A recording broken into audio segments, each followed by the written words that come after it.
Hello and welcome to Midas Markets Daily News. Let's kick off your trading day with the latest financial news and market headlines. Hi traders, this is Jason with the market update.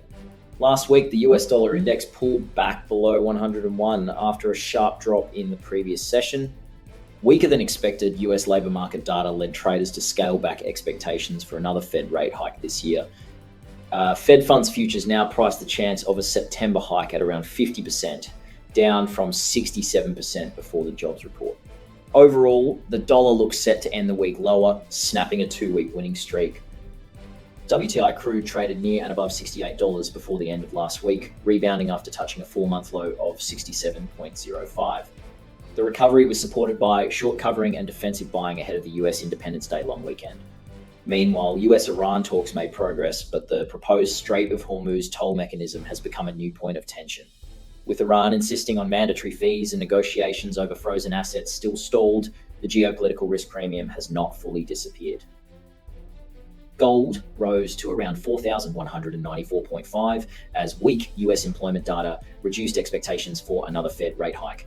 The US economy added only 57,000 jobs in June, far below expectations, while unemployment stood at 4.2%. Fed funds futures now suggest around a 50% chance of a September hike, down from 67% before the report. Gold also gained support from lower oil prices and easing inflation concerns, as commercial shipping through the Strait of Hormuz continued to recover amid progress in US-Iran negotiations. Yen attracted fresh selling before the end of last week, extending its multi-day decline. The pair is currently trading near 161 and appears to be continuing its correction from the highest level seen since 1986. Yen may benefit from a shift in Japan's intervention strategy as officials move from verbal warnings to more targeted action. This has added uncertainty and may support further adjustment in speculative yen positions. Euro rose to 1.147 last week, rebounding from a recent one-year low as the US dollar weakened after a much softer than expected US jobs report. However, the euro's gains were limited by weaker Eurozone inflation and dovish comments from ECB President Christine Lagarde.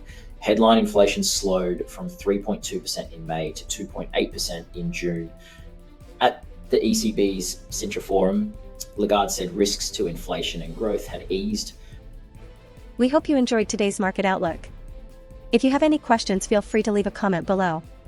Remember to join us tomorrow morning for the freshest news.